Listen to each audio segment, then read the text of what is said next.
Hello there, ladies and gentlemen, and welcome to another episode of CookieCast. So on CookieCast, it's the Getting Over podcast, and it feels like a really long time since I last said that. There's been a lot going on, a lot of it we've not covered. We will go into why that is, and I'm sure you'll understand that we can't do it all.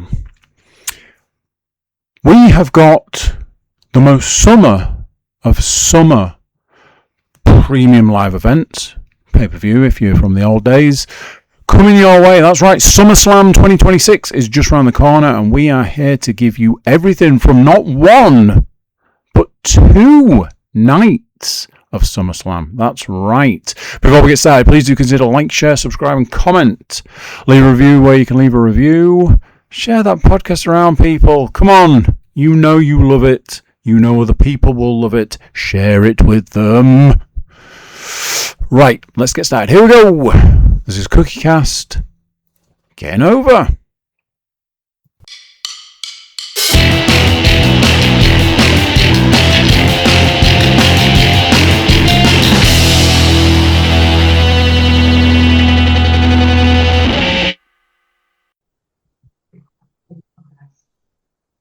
Welcome on in, ladies and gentlemen. Welcome on in, one and all, to the latest episode of CookieCast, home of all things wrestling. That's right, it is the Getting Over podcast. I can 100% hand on heart tell you that this is the best episode we have done this month. And the regulars out there will know that I full well can't do this on my own. And this episode is absolutely no different.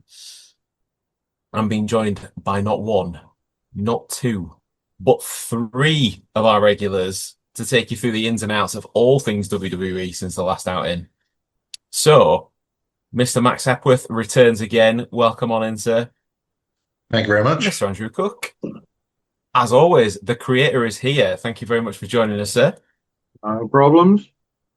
And after a brief hiatus last time out, I'm pleased to tell you that Paul is also back.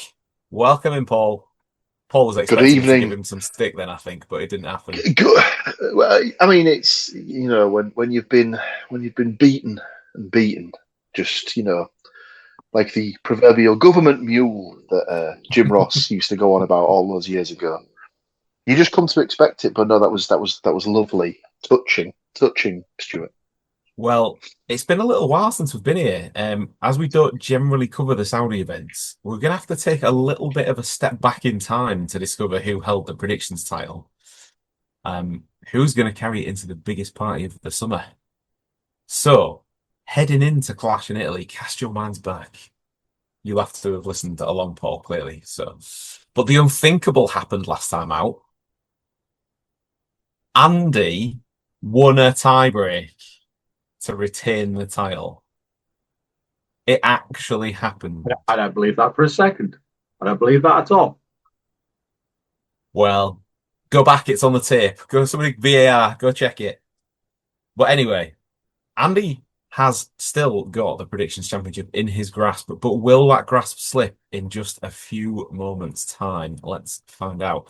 So we had Clash in Italy matches. Let's go through these just one by one. The Women's Intercontinental Championship match. We all had Sol Ruka to win. She did. Oba versus Brock 2. We all had Brock to win. Andy did. The Women's WWE Championship. We had Rhea Ripley to beat Jade Cargill. And she did. And this is where it starts to change. The WWE Championship match, Cody Rhodes versus Gunther. Andy and Max had Cody. I had Gunther. So I fell behind. However, in the world title tribal combat match between Roman Reigns and Jacob Fatu, I had Roman Reigns. And by the look on his face, Max has just remembered that he had Jacob, and so did Andy. So no clean sweep. And every single member of the podcast that predicted last time out scored 4 out of 5. So it was a 3-way tie. Now, we know what that means again. Look how delighted Andy is. It means I win the belt by default. Yay! Hey, if that's an option, Well, you weren't even here, so you know. Couldn't even be asked to turn up. What a dick. We'll give you a chance this time around with the predictions a little bit later on. However, ladies and gentlemen, boys and girls, the hand of doom. I can see the hand of doom. for the second time in 2 podcasts, I'll introduce you to Sarah. You just put your arm on camera today. All right. Well, we need a tiebreak, so the arm of tiebreak is here. I can't hear anybody talking to us. Tell me what their answers Oh, you don't want to know what Andy just calls you. Okay, so back in 1992, Wembley Stadium was the venue for SummerSlam. What was the official announced attendance? Oh, look at those thinking faces.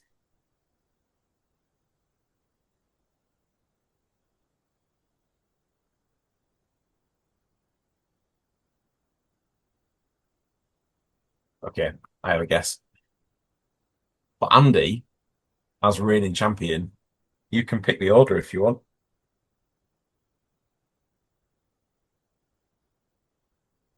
I'm going to go last. Andy's going to go last. So Okay. Max can go first, then Stu, then me. I'll go 88,312, 88, roughly. 312 from Max. Point four. I have gone lower. I have gone for 79,632. Well, I've gone even lower than that. I was working on back in 92, it would be smaller. So I've gone 74,108. You need the evidence. 108. I've written them all down in the book here. So, Max was the highest at 88,312. I was in the middle with 79,632, and Andy is the lowest with 74,108. So the official match attendance? Well, Event attendance. They all just turn up for one match. Yeah, just Cool. the main event. They all go home. Was You joke, but I bet they did. Hang on. Was what? 80,355. 80,355. And it checks out on screen as well, which means, ladies and gentlemen, Andy could not win 2 tiebreakers in a row. I'm shocked. And coming to you live from the room full of championships, let's add another one to that collection right now. I've won a tiebreaker! Hooray! I am your current reigning predictions champion. That doesn't happen very often. They're all shouting fix now because you did that, you know. If I'd have remembered to have written one beforehand, then maybe it would have been. She literally did that on a few minutes' notice. So lovely. Well, what a start! Thanks, what Sarah. a start! She's already gone, mate. She don't care. When she listens back, she can be saying thank you, can't she? So there we go. I need to make a note because I will clearly forget that it was me that won. Anyway, or will I? Moving on then. There's a little bit of news, and obviously, like I say, because we've not been with you for a little while, it only really seems right to fill you in on the events that have happened since. As we don't normally cover Saudi, there was a big Night of Champions set in Saudi. It was June the 27th, and it was the finals of the King and Queen of the Ring tournaments, among some other stuff as well. So, King of the Ring finals ended up being between Obafemi and Jey Uso, and the crown now belongs to Oba. So, probably the most predictable, I would have thought, of event. If you'd have picked any of the call-ups to kind of get anywhere near, it was always going to be Obafemi. The winner of the tournaments, by the way, is scheduled to then pick the champion of their choice at SummerSlam. We'll obviously get to that. But yeah, so Obafemi becomes your 2026 King of the Ring. From the Queen of the Ring side of the equation, Liv Morgan, as the Women's World Champion, made it all the way to the final to face Io Sky. So if Liv won the tournament, presumably she will then try and go for both belts. Is that what WWE were really thinking? Unless she just has a match with herself.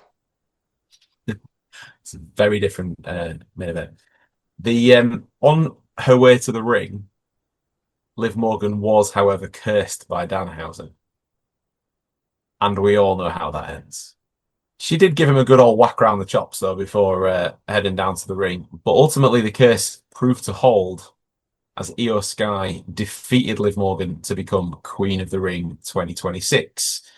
Other stuff on the show, there was a cage match between Seth Rollins and Bron Breakker. A little bit more sort of a full stop on the end of Rollins' participation as part of the Vision. But Seth Rollins did indeed win, and there was a lot of weapons in there as well to say it was just your average cage match. Bron was looking very good early doors, but it ended up with Seth hitting the super stomp, which ended the contest in the end. What else was on there? The United States champion Trick Williams defended the title against Ricky Saints. So the United States title stays where it was. The women's United States champion Tiffany Stratton defeated Jade Cargill. So the United States championship on the women's side also staying where it was. And then we get to the main event. The main event, Sami Zayn versus Gunther versus Cody Rhodes. So had we been predicting this, we would have all picked Cody or Gunther.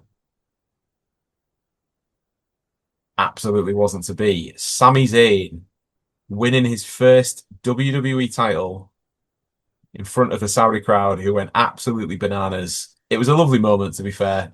But yeah, Sami Zayn will no longer be referred to as the Roddy Piper of his generation as he managed to take down the main title.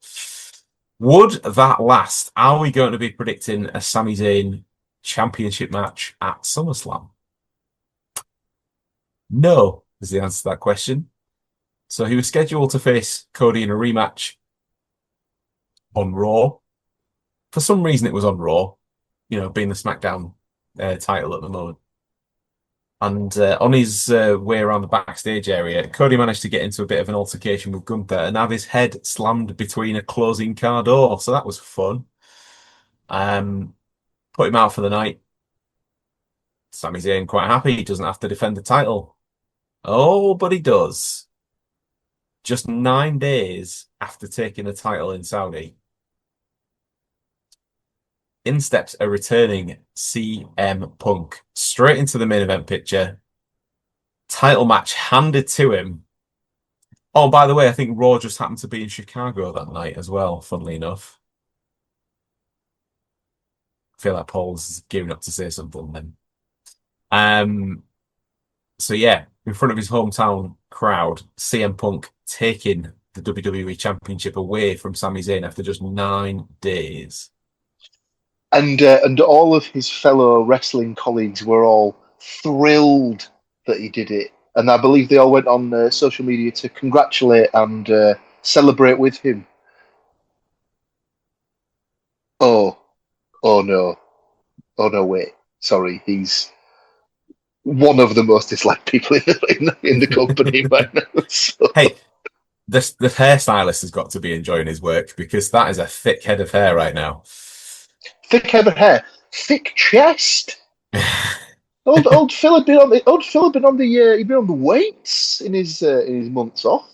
He was looking a bit hench, old Phil. It looks like he just followed Cena into the hair clinic, from what I've seen. I think he's straight edging him, I'll put it that way.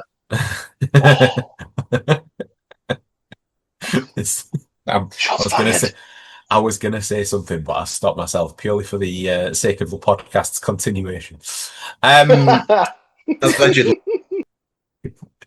So We have had another event between then as well. We have had Saturday night's main event. Again, not a fully fledged pay-per-view, so we don't normally cover it, but it was just last weekend. So we need, well, the weekend gone actually. So we need to talk about it because there's some important results from that are going to feed us into SummerSlam as well.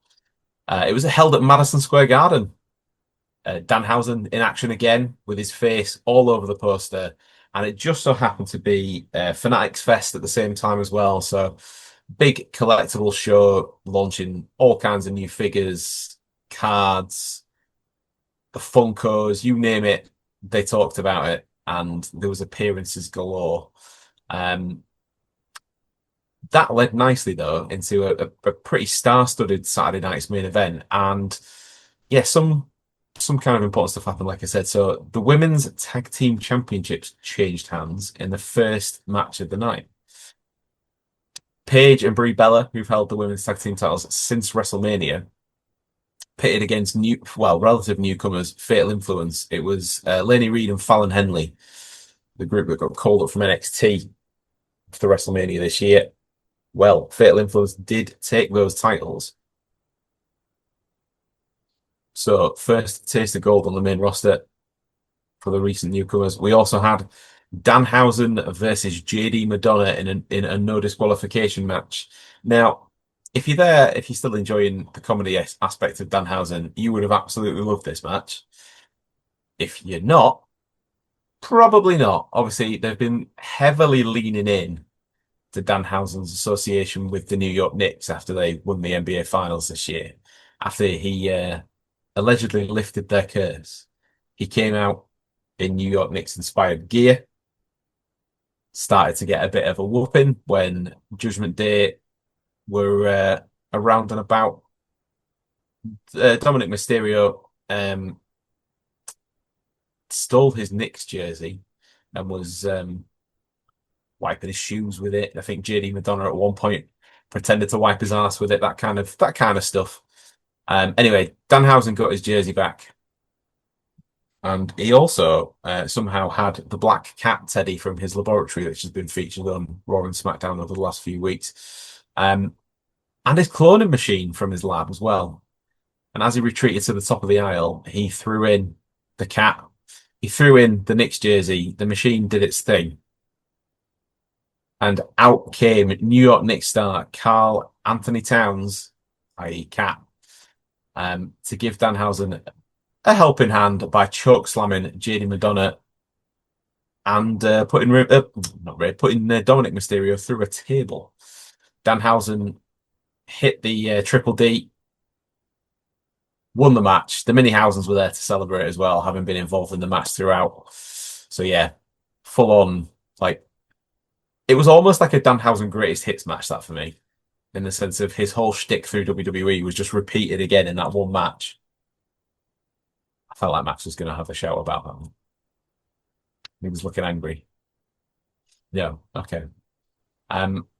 We've had the dissolution of Lyra Valkyria and Bayley as a tag team. Lyra, now the designated evil bird lady. They described her as new look. If that new look is homeless, then yes, I agree. That is kind of where she's gone. But yeah, she's almost gone for the Heyman don't shave, don't shower, don't like sleep for three to 4 days at a time look. Well, I think it's finally sort of seeping in by osmosis. People have been calling her the Bird Lady for so long that she's now turned into her history in Home Alone 2 as the. Is that a film you've seen, Paul? It is, but that lady died a couple of weeks ago.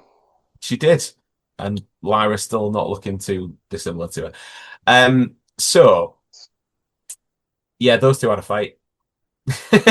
Lyra Valkyria won. After the match, she slammed Bayley into the steel post and locked in her submission again as well. So a little bit of afters as well. And then it was main event time. We had a tag team match. CM Punk and Cody Rhodes versus Gunther and Sami Zayn. Now, this is what we needed to talk about on the main, because this is what's going to lead us into some of the SummerSlam predictions coming up. The stipulation of the match was that if Gunther and Sami Zayn won, they would be added to the WWE title match at SummerSlam between CM Punk and Cody Rhodes. If they didn't, it would remain as a one-on-one match. They didn't win, so it does remain as one-on-one. Cue Sami Zayn going full-on angry Sami still again about how everybody else has handed stuff and he's not allowed and blah blah blah blah blah. And it's helped his character kind of keep going on. But we haven't talked about how they lost. Has everybody seen this? Max has. How do you feel about it, Max? I like where it's going. Yeah, I think it's good. So, how they lost was a little bit of shenanigans brewing between Gunther and SmackDown general manager Nick Aldis. Now, during the tag match, Gunther seemingly had the match won, but SmackDown general manager Nick Aldis appeared from under the ring and pulled the referee out of the ring. He then also hit Gunther in the face with a title, which allowed CM Punk to hit another GTS, because he'd already done it once. And Cody Rhodes pinned him. So Gunther, obviously delighted, not, with Nick Aldis. So yeah, bear that one in mind for when we get to the SummerSlam predictions. And then we did get a little exchange as well between Roman Reigns and Seth Rollins to build their SummerSlam match, but it was more of an excuse to get some of the basketball players in that hate each other, because they were accompanied by Jalen Brunson and Tyrese Halliburton. So yeah, nothing major, just a bit more animosity for the match that's upcoming this weekend. But that's, in a nutshell, in a very, very, very small nutshell, that's kind of the main things that have happened since we were last here. Other stuff, well, in terms of your programming, Unreal Series 3 has launched. So if you're a fan of that and you're not on it already, Series 3 is out. It's covering the bulk of the period of John Cena's sort of final year. It was started, we got a start of that at the end of Series 2, but then this series is going to cover all the way through to John Cena's final match, I believe. I am 3 episodes into it currently, and it's very much the same as the other series. I feel like I want to watch it all in one go as like one big long story, but also can't really watch it with the kids around because it's like kayfabe, brother, kayfabe. So yeah, it's a bit awkward in this house for that. But yeah, that's why I didn't really have much else, unless you guys have got anything you want to bring up. No. Okay. Well, we what we might do then is just take a little pause just before we hit you with the SummerSlam location, match cards. That's right, I said cards, because it's 2 nights this year. So, ladies and gents, we have 12 predictions coming your way. And we'll be right back after this.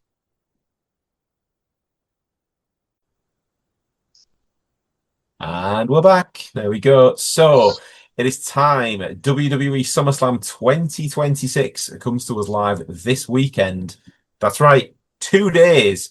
The whole weekend coming to us live from Minneapolis, Minnesota. And as the matches are over 2 nights, we do have 2 sets of predictions to have a guess at. 6 per night at time of recording. Paul wants to say something.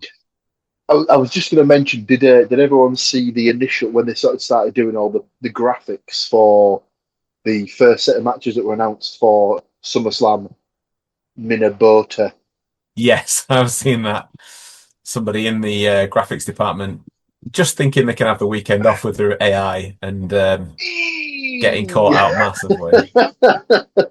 Yeah, I enjoyed that one. But yeah, all match information, as always, is taken from WWE.com, is correct at time of recording.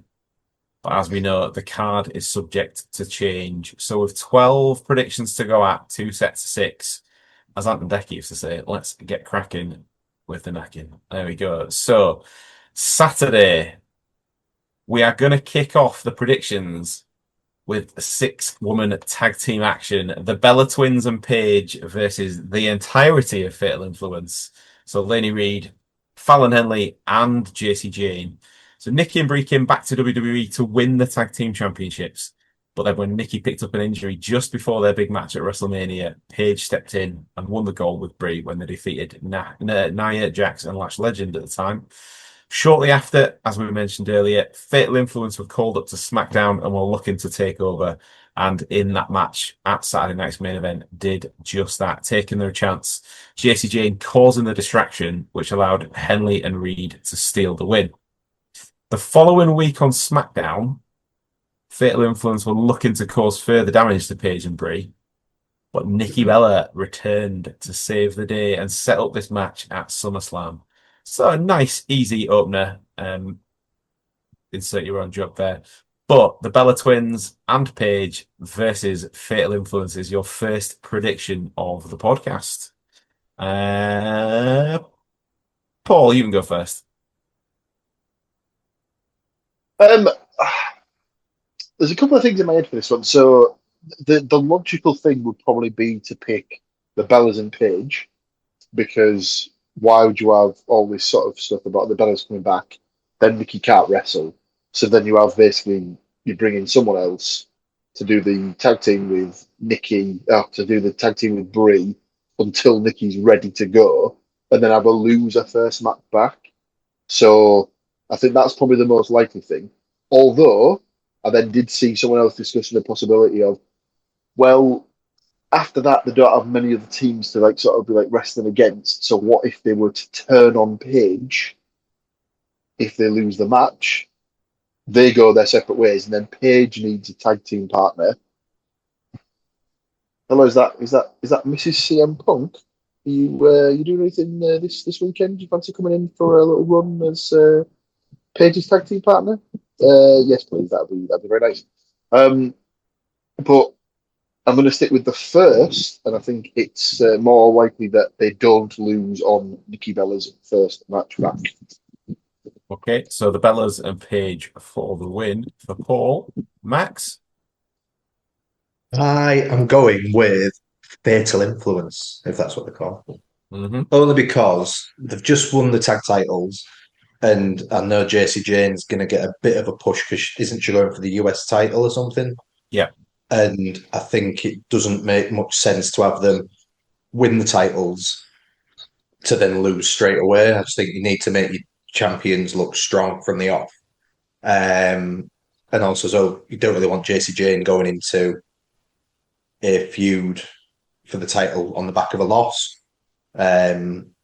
So I do think it'll be the time that the Bellas turn on Paige. So I think WWE were kind of boxed into a corner a little bit with Nikki Bella's injury. I think ideally Paige was going to come back and do some form of solo run, which hasn't happened, obviously, because she's been in this tag team. So I think it'll lead to a bit of a feud with the Bellas, win that feud, and then go on to singles stuff. So I think Fatal Influence will win. Okay. And the Bellas will turn on Paige. I'm with Paul. I've gone Bellas and Paige. I do think all that stuff is going to happen. I just don't think it'll be yet. I think it'll probably be resolved before we get as far as Survivor Series, because I can't see him risking Nikki Bella and Paige in cages, if I'm honest, for the women's War Games. War Games? If that becomes a thing this year again. I think it'll be wrapped up separately. But no, I've gone for Bellas and Paige. I think it'll be a bit of a feel-good one, this one, and then they can plant the seeds. Fatal Influence, it's a non-title match, essentially. So really, to me, nobody's going to remember. It doesn't really matter. So, yeah, Bellas and Paige. So, Andy, we've already split down the middle. Are you going to balance it out, or are you going to tip it one way? Where are you going with this one? So there's going to be a bit of a split on this one. I'm with Max on this. Every word out of that man's mouth, I was like, yep, yep, yep, It's like I'd almost written it myself. So it's a two-way tag team match up here, boys. Even Max split. versus you two. Even split. And by how it is on my screen as well, that is the right versus the left. It's top versus the bottom on my screen. That's what she said. Anyway, we will follow up the women's 6-woman tag team match with the men's 6-man tag match. It is LA Knight, Solo Sikoa, and Royce Keys versus Jacob Fatu and the Usos. Very much a case of the enemy is my friend this weekend, as LA Knight, Royce Keys, and Solo Sikoa look to put aside their differences and attempt to take down Bloodline 3.0. All three of Knight, Sikoa, and Keys have got their own history with the Bloodline. LA Knight winning at WrestleMania whilst teaming with the Usos, and then that team just fracturing within weeks after the Usos turned back to Roman.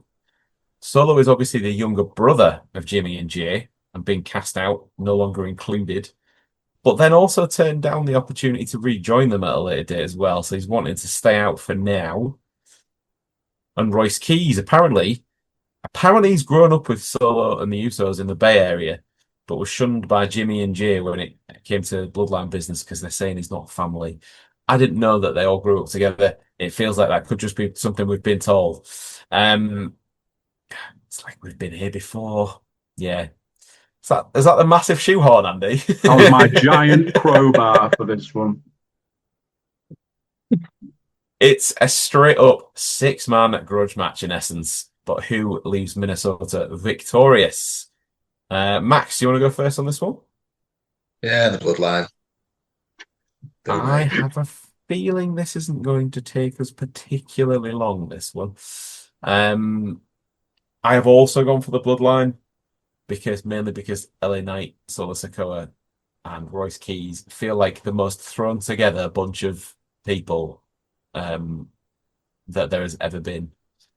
Hence why I had to ham up the connection a little bit so much in the intro. Just feels a bit weird to me. Royce Keys as well. What has he done to get on a pay-per-view since he's been on SmackDown so far? Not a lot. Wasn't he only been on TV for about 6 weeks or something? Well, he debuted at the Rumble, disappeared into the ether. He's gone for ages. And then he's just casually snuck back into the backstage vignettes for the last few weeks. I think he has had a couple of matches, but nothing like major nothing that's like gonna go down in the history books or anything. He has the name of a retired footballer. Like that name just screams like retired footballer.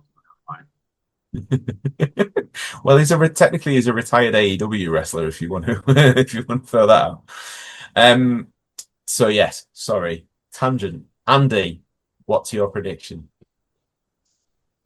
Obviously, everything's pointing in a certain direction. I think we all know the way the wind's blowing on this one. But this is also the WWE, so stick me down for the Bloodline, please. Okie dokie. Bloodline, clean sweep so far. Is Paul going to close it out?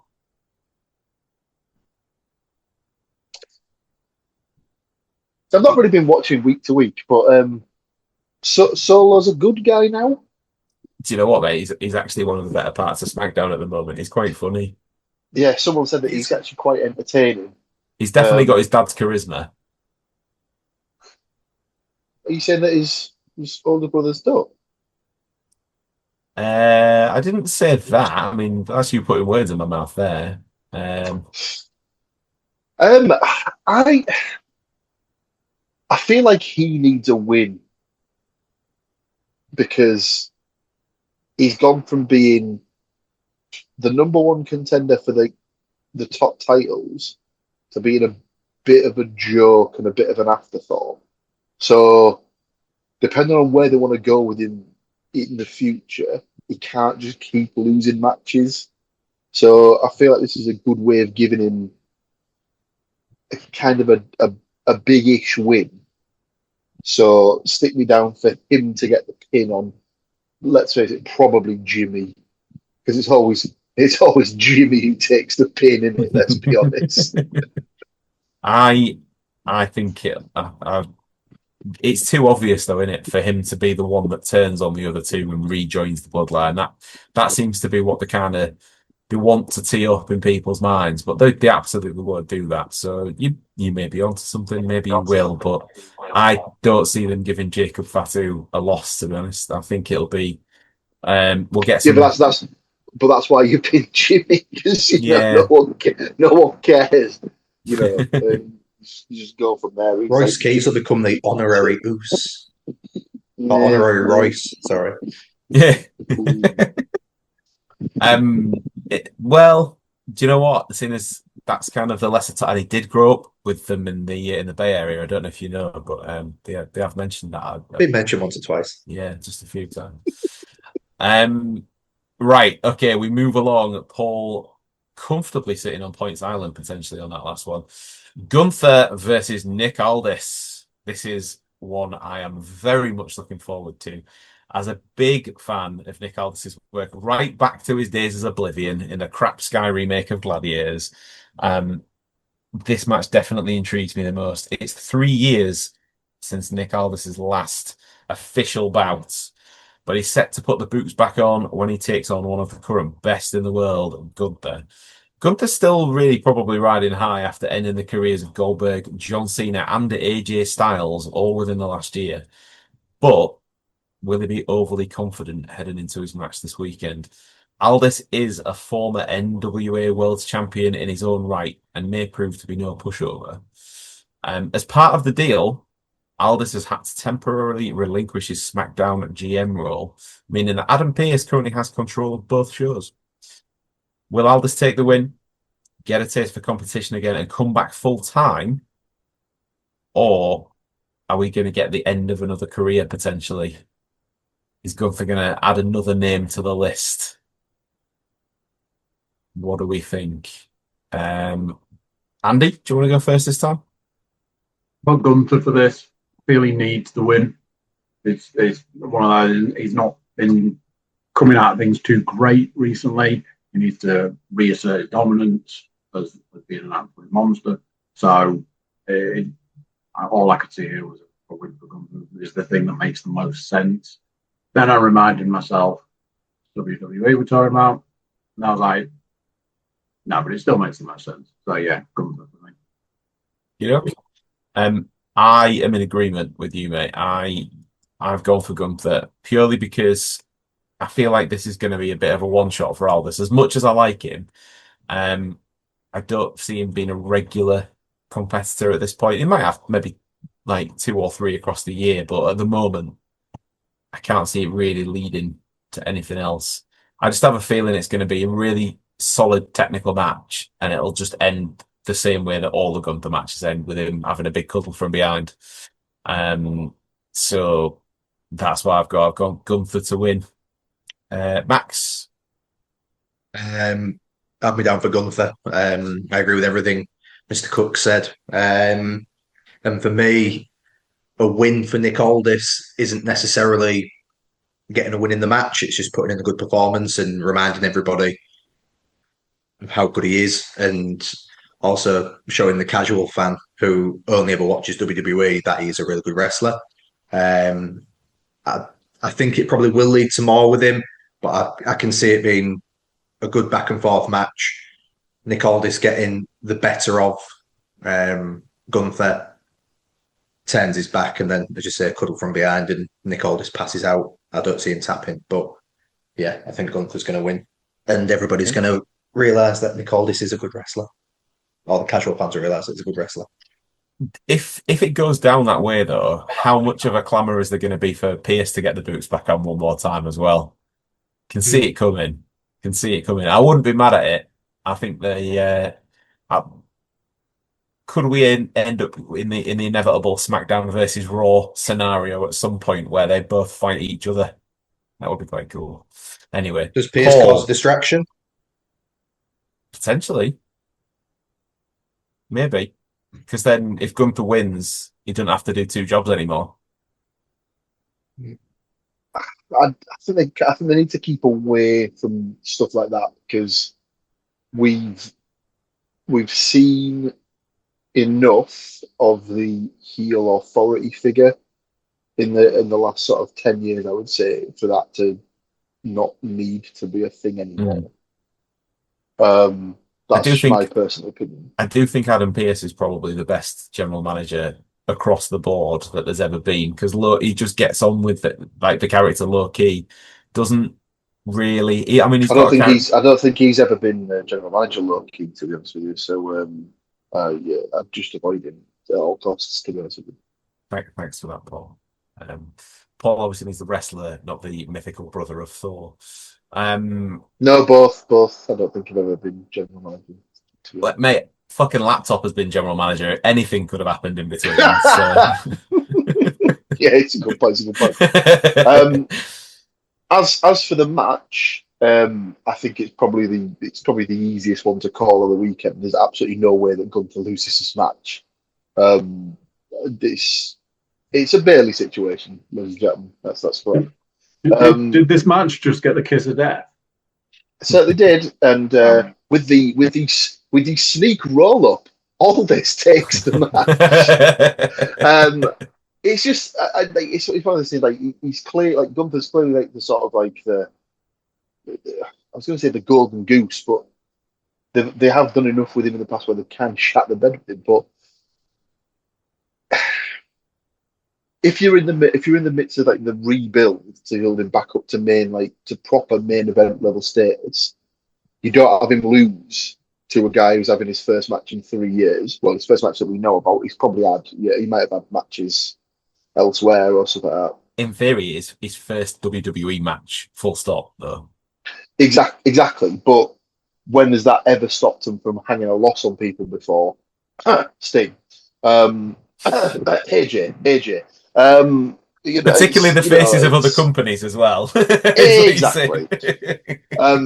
So I think and as well, I don't know if it's maybe like a bucket list item for oldest, because obviously he's a similar age to myself, so he's obviously like either pushing or already into his 40s. Is he going to want to carry on for that much longer? I thought so, but it might be a case of he wants the one to say that he's wrestled for the biggest company in the world at least once. On one of the big four as well. So it's another one to tick off, basically, then he can see them all. Well, certainly ones that were in his lifetime that were, eligible whilst he was old enough.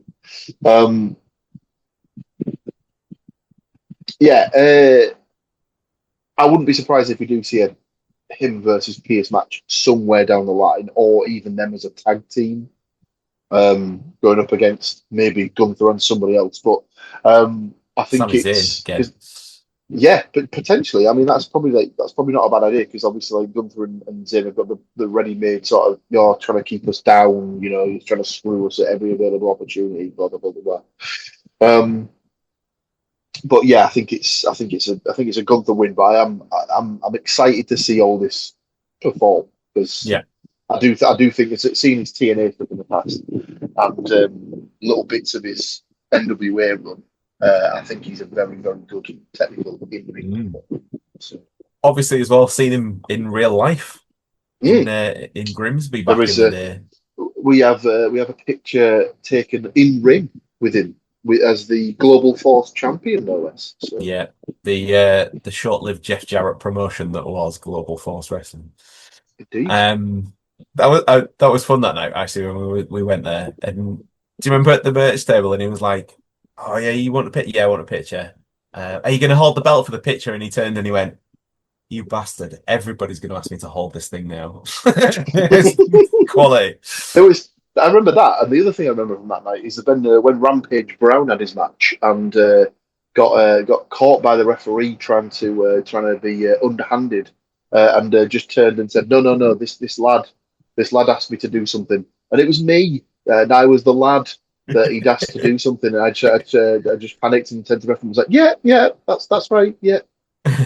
Didn't know what else to do. So there was a rather large, hairy man from Leeds, almost threatening me. So I just let's not be around the bush. I shat my pants, basically. So anyway, we'll go from Paul doing that to hopefully two wrestlers that won't shit the bed this weekend. The women's world title They're not. match. They're not Sid. They're not Sid at WrestleMania 13. It's fine. Liv Morgan defending as champion against Io Sky. So it is a rematch of the finals from the Queen of the Ring. And obviously we know that Io won that. If she can do that again, she's going to become the world champion this time. Liv has had quite a lot of Judgment Day business to keep her distracted in the build up to this match and not really had time for some proper focus on Io. Obviously, we will get to the shenanigans of Danhausen once again a little bit later on in the predictions list. But yeah, there's been a lot of run around and silliness, shall we say. Is that going to work in the favour of the genius of the Sky, or can Liv put all these distractions to one side for the night in an attempt to further her claim of being the greatest of all time? You have to say it like that now. That's the thing. It's not just all time. It's you get it. It's fine. We're good. Right. I straight up have just gone for Liv Morgan. I think that she is a very important part of Monday Night Raw at the moment. I feel like Io Sky is all good. I don't know. There's something about that Intercontinental title scene that's kind of screaming out for a bit of a blast with Io shortly after this to me. So I can see her going that way. I feel like Liv's gonna win, and then at some point they'll finally pull that trigger on the Raquel Rodriguez Liv Morgan program. So Liv obviously needs the title for that part because the title needs to make Raquel as well for me. So Liv Morgan. Andy. Yep, absolutely with you. Liv Morgan to retain the title. This was one of the easier picks for me. I was like, yeah, straight up retention. There is that kind of what's next. I think this is a bit of a placeholder for what's next. Well, I feel like it's got legs in the respect of Io beat Liv to win Queen of the Ring. Liv will win then this weekend, so that gives them then the rubber match down the road, and that's the point where they then switch stuff around for me. Yeah, absolutely, fully agree. Right, Paul. So, if you were a woman in the main event Raw picture at the moment, would you not just be pissed off to hell at Triple H? Because since WrestleMania, what's he done with this belt? Absolutely nothing. Been distracted by shoving, as we said, shoving Liv into the tournament. That kind of kiboshed any defenses, didn't it? Really. Just nonsense. So we're talking what? WrestleMania was April, so we're already 4 months down the line, and is this the first time she's defended the belt? Technically. Well, at one of the bigger events, yeah. I saw that he went on Busted Open this week, and he said that he thinks it's got a chance to steal the show. I'd just be there just thinking, oh, just fuck you. Like, don't come out and be like sort of like trying to sort of kiss our asses like that when you've done nothing to further the storyline of the women at this particular point in the main event scene. You're talking bollocks. And as such, I have absolutely zero interest in this match whatsoever because I just don't think it's going to go anywhere, regardless of the outcome, which I think will be a Liv Morgan retention anyway. But they've done nothing to sort of give me a reason to care about this division. So that's now sort of showing in the apathy that people are sort of showing towards it, I think, which is a shame. And I do think that there's a legitimate sort of like stance out there that Io is the best wrestler in the company, regardless of gender. And it's just a shame that she's not focused more and stuff like that. But yeah, that's just how I sort of feel towards it. I've not seen anything to get me excited. So cool. Well, that gives Max a chance to sneak in the back door with an Io prediction if he decides to pull that way. Max? For me, this whole to continue with Paul's point, for me, I don't think that the issue was having Liv Morgan going for the Queen of the Ring. I thought that could have been a good idea if it had been executed properly. Where they went wrong was having that blithering, useless idiot Danhausen become a part of it. Stay in your lane, pal. Stick to men's wrestling. Liv Morgan in it. If she loses, fair enough. But have somebody return and have Stephanie Vercaer come back. Have something different rather than just, as I say, that blithering turd Danhausen coming out and going, "You are cheers." It's not 1992, pal. Get off the screen. You're doing me nothing. But I'll just condense that down. It could have been 20 minutes. I was going to go with Io Sky until I saw Raquel Rodriguez win the Intercontinental title. And I think they need to keep the belt on Liv Morgan to hopefully create a bit of power back in with the Judgment Day and then lead to kind of something between Liv and Raquel. But is Liv Morgan still cursed, or has that been lifted yet? It's not really it's not really the unlifting or the uncursing of anyone is not really discussed unless you're an NBA team. Apparently, I think it's just okay. So in that case, I'll go with Liv Morgan. I think they play it as if it's night to night on the wrestling, if that makes sense. Like, usually he curses somebody and something bad happens that night, not like a few weeks down the line. So it's not to say he won't be there again. Obviously, definitely. he is going to be at night 2 of SummerSlam. I'm very much looking forward to talking a lot more about how much I love Danhausen when we come back for the second part of the predictions. Because I'm sure Max will be thrilled to I'm assuming that you've seen the slight change to the match, but we'll get to that shortly. Right. There are 2 more matches on night 1 to discuss, and I feel like the first of those 2 is probably the biggest. So we might. I feel like I might need to just grab a drink before we do that. So we'll take a little pause. Go refresh your glasses yourself. Obviously, we can do that in real time. You're gonna have to do it in about 3 seconds because we'll be right back to you very, very soon. You see, and we were that quick. I even got 2 drinks. What were you messing about? I bet you didn't even get 1, did you? Come on. It's time. It's time to up that game. Oh, Paul. The well was dry. Anyway, right. It was mainly because my son was in the midst of being put to bed, and I felt that creaking on the stairs might not be the best approach. Get him on the podcast. Oh no, he is fully asleep now. There you go. Right. So as I mentioned, the 2 biggest matches from night 1 still to predict, and arguably probably the biggest first because I have to contractually leave the title till last. So Obafemi versus Brock Lesnar, and it's not just the rubber match; it's Hell in a Cell. And for me, this one either really has to close the show or probably more likely opens it, in my opinion. The rubber match, as I say, in the trilogy between the Beast and the Ruler goes down this coming Saturday.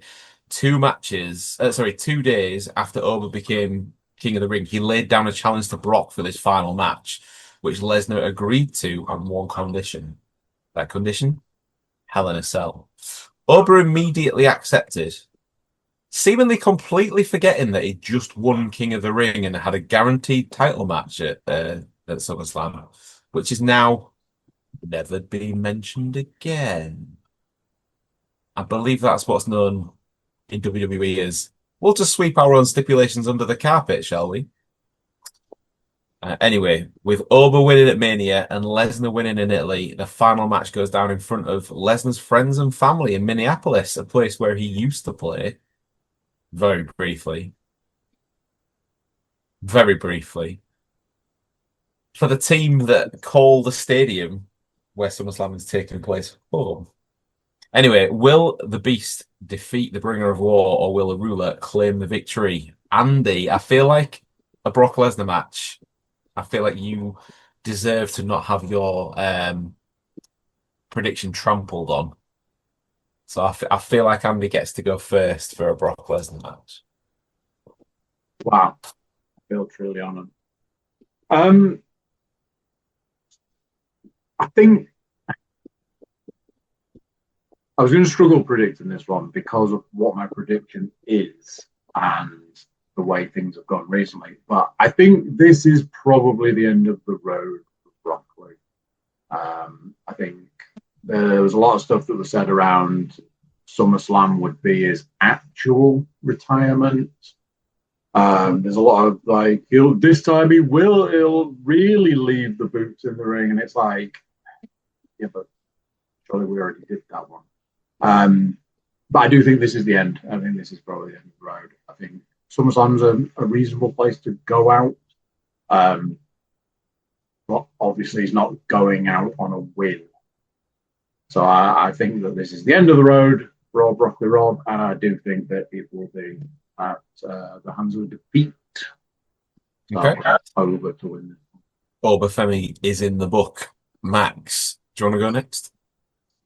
Yes, please. Oba Femi for me. I don't think it'll be the end of Mr. Lesnar. I think they're going to try and throw some of that Saudi money at him next year. And is that where WrestleMania is next year? Yes. Saudi, you know. I think they'll try and throw that money at him and have him go out there, but I don't know. I feel after the whole WrestleMania boots down in the ring thing, I just feel as though maybe it'll be mentioned for when he does retire, rather because I just feel as though if he leaves his boots in the ring again, people won't believe it. But you mean he's going to have to take his shorts off this time as well? Yes, please. Yeah, I just feel as though hat in the ring, nice. That reminds me, Andy, if you could, if I can give you that video back now. Yeah. Might have to edit that one out. Anyway, moving along. Sorry, Max. I got too excited about being an idiot and completely trampled over the end of your prediction there. But you went for Oba. I did. I agree with you with the Saudi stuff. I have to say. Interestingly as well, you did jog my memory that this very week they have announced that whilst WrestleMania takes place in Saudi next year, they're quite happy to run AAA and NXT from Madison Square Garden. So, don't take the whole tribe over for the full WrestleMania experience, will you? Just admitting there that it doesn't really work, does it? So, yeah, there we go. I agree with Max. I think Lesnar will go out at WrestleMania next year for the dollar bills. It does make sense for him to do it though in Minneapolis. But also as well, if there's one thing we know about Brock, he loves a good payday, does the lad. So that's where I'm with Max on that one. Although Oba Femi needs to close out the series. He needs to then go and bang on Adam Pearce's door if he's not too busy fighting Nick Aldis at that point, clearly after what we were saying earlier, to find out just where in the blue hell his title opportunity has gone and beat the Beast, start the match to the title, let's get it going. He gave it up though, didn't he? Well, not really. He said titles will always be there, but this opportunity won't. Yeah. So he's for. I thought that he said that the title opportunity would still be there. So I don't know if he thought it was a bit like a Money in the Bank sort of opportunity. It's in the bank. Either way, he still needs to start marching towards that title. So I think exactly just like that, Max.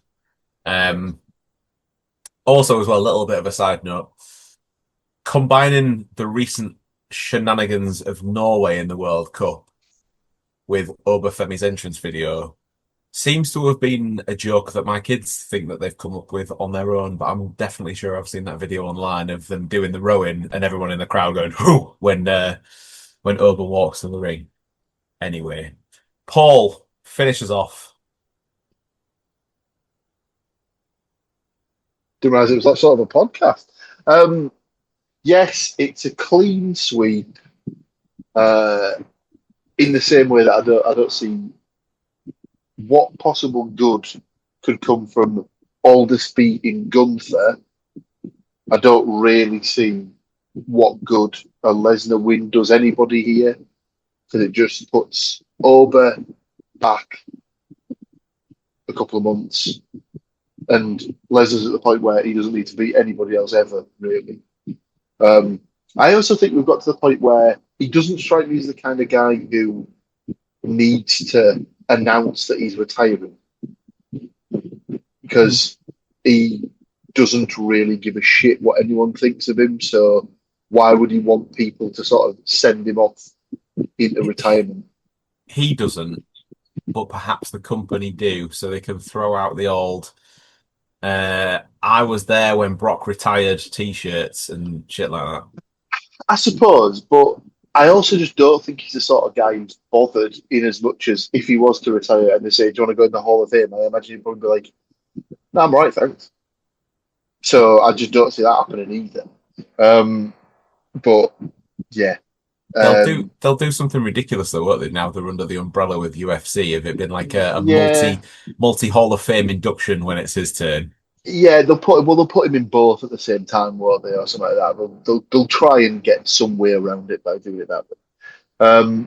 But yeah, I think so. Overall win. I think it'll be a cracking match, because obviously Lesnar gets tired with this bush of he doesn't try. I think there's an argument to be made that he's the best seller the company's ever had. To be honest with you, he's like, if he's motivated to get people over, or if he thinks the storyline's good enough, that guy tries. He really does put his effort in and stuff like that. So I think he's going to lose. I think it's going to be a great match. I think he's going to make Over look top. Wouldn't be surprised if we get a little bit of blood in this one. Yeah, very much so. My thing is with the Hell in a Cell is that they've always got to look, I think, at the last 2 or 3 and try and do something different. Because I don't know if I just maybe missaw the sort of the clips of it, but have they made another adjustment to the cell? Because it looked like it had like another panel sort of running around the top bit, where it was like a secondary thing. I don't know if it's where they put more cameras in or something like that, but I don't it looked like it was another adjustment to it. I was it might have been the angle that I saw. But having to explain to the next generation why there's slight holes in the panels so that they can climb up, because they're probably just a little bit young to be watching the antics of one Mr. Mick Foley just yet. Not far away, but still. Don't show him jumping off the top of the house, for God's sake. No, definitely not. Definitely not. Right, so main event time for night 1 of SummerSlam, and the main event, CM Punk defending the undisputed WWE title against Cody Rhodes. And as we discussed earlier, Punk is now your reigning and defending undisputed WWE champion after stepping in on that title match against the former champion Sami Zayn. Cody does now eventually get his rematch after having his head smushed in that door for the title that he lost in Saudi, but not against the guy who won it that night. This match will be the first time in nearly 18 years that these two have fought one-on-one. And since that time, the pair can now boast 5 WWE Championship reigns between them. Who would have thought that would have been a thing when Cody Rhodes was still putting paper bags on people then in the crowd, eh? Still. Will Punk continue the reign that's only just getting started, or will Cody complete another chapter of his seemingly never-ending story? I am going for a bit of Pepsi fill here because I just don't think they need to change the WWE title after 9 days and then after about another 3 weeks. And that is the bottom line because I said so, or whatever that bloke said. Paul, do you want to go next? Yeah, fully in agreement. I don't know what anyone else thinks on this. Has there ever been a match where both guys go into it as babyfaces that, from a character development storyline or from a character development perspective, could both do with turning heel? Well, there's been plenty of like double switches either way at each side when it's been heel versus face, but I'm not sure if anyone has done babyface versus babyface and both come out as heels at the end. It's pretty Is hard, that possible? I don't think so. not unless you bring like the only way I could see that working is if they have a great match, they're both celebrating, and then somehow Ricky the Dragon Steamboat comes down and they basically just tear into pieces. You know, it needs the ultimate baby face for them to sort of like both become heel or something like that. But yeah, I don't know. That like if there wasn't the Ober and Lesnar match, I do think there's a possibility that this would be there'd be more to this. So I'm not entirely convinced this will be the headliner. I think they will go with the Hell in a Cell match. And I think we probably get the Punk win, and we start to see the seeds of either him or Cody turn. And at this point, I'd be putting my money probably on Punk rather than Cody. Cody seems to have been working overtime to sow the seeds of him turning. He's been like on Jimmy Fallon a bit, and he's been doing a lot of other interviews that have been out there, and you hear like the little clips across the internet. And he's seemingly done a lot of talking about if he turned heel, what would be the first thing to go, and it was the music because everybody sings along to Kingdom. Why would you need to put that into the ether? Why wouldn't you just keep that in your back pocket? No, I get it. And he said he definitely did an interview about the same time as the Cena match at Mania, where he was saying that he definitely will be a heel again at some point, but that we're way down the line with that stuff like that.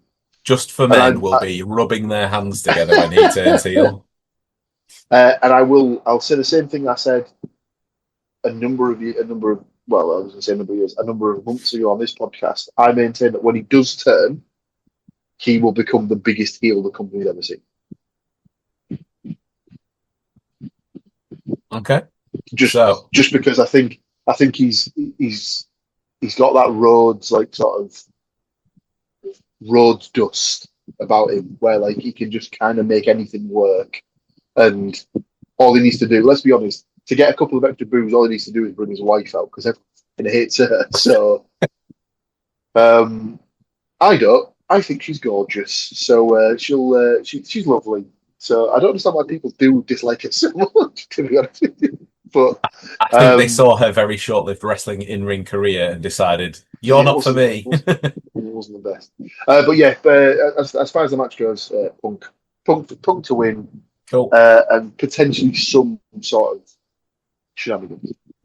A pair of punks have made some predictions, and now it's time for Andy and Max to close us out. So who wants to go next, guys? Don't fight amongst yourselves.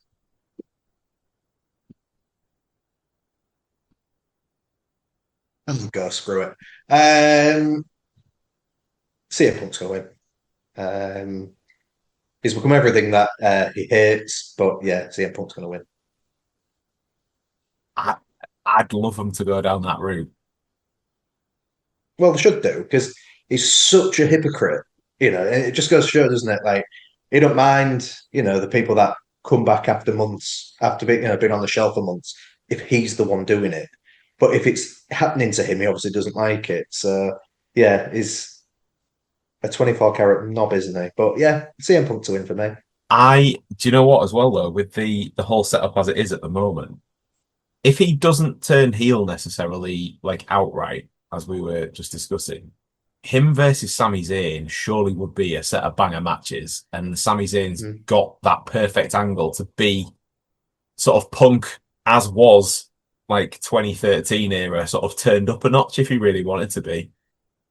I think that would work. Anyway, Andy, the final prediction of night one is all yours, my friend. Yeah, I thought I'd been real clever on this one because I've got Punk to retain, but I was also going to throw out a Cody heel turn because I'd also been made aware of all of him just dropping it in everywhere. You know, if I did, I didn't murder her, but if I had. Are we not at that point though now where he's like, oh, but if I turn heel, it's like, I didn't ask you about that, Cody, but you just started talking about it again. Yeah, it's very much, he's dropped it into every conversation of X amount of time. It's like, it's either designed the way of just prepare some of the audience that it may be coming, because it's that aggressive at this point. It's like, you basically need to let people know because some people aren't going to take too well. Or if he's secretly been working for Marvel and is just like, so I'm not supposed to spoil it, yeah? Okay, cool. And then immediately runs to the nearest interviewer, is like, so let me tell you what happens at the end of Doomsday. It's very much a kind of, it's just there on Front Street. So I was like, I'm going to be real good on this one. Retain, but also, and then apparently I wasn't the smart one. Everybody knew. I was the last to find out. So yes, a retain, because that makes the most sense. It's another one of those where you're like, can we skip the match and just put a prediction, and it's like, oh, by the way, this person won because many days of having it wrong. No match, just do the angle. Yeah, skip the match. So yeah, but an incoming heel turn, and I agree with Paul. I think Cody is going to absolutely demonstrate what a true heel is all about. There's got to be something to come out of this for at least one of them, because otherwise, what direction have they got afterwards? Punk with the title is fine, but there's got to be something at the end. My as I said, my prediction was purely based on the fact that it's only just changed. I think somewhere amongst what we've all come out with on different bits and bobs, there'll be a string of little bits of all of it together that will then be the way that either Punk or Cody goes. But yes, that is night one completed in the predictions. Just say something with Punk as well before we move to night two. Mm-hmm. When he came back, it was this whole thing of, I'm here to make money, I'm not here to make friends. Yet nothing's really been made of that. And he's referenced it a few times that he's here to make money, not that long. So surely they could just reference that and move into that as part of his heel turn. Yeah. And he also says he's not here to make friends. Yeah, he teamed up with people at Survivor Series, so it was kind of making friends there, wasn't it, to an extent. But wrestling. Well, speaking of wrestling, we've still got 6 more matches to predict, and the next match is the first one on the list for Sunday's matches, and this is the point I've been looking forward to. Ever since Max got super excited earlier on, and if you'll just bear with me for 30 seconds or so. This is where I leave. Well, no, actually, I'm just going to leave for 30 seconds or so. Paul can talk to you for 30 seconds. I just need to go and get something. Stay right there. I can't possibly This has got to be full costume. I can't possibly think that there is anything untoward going on. Now, Max has left the conversation.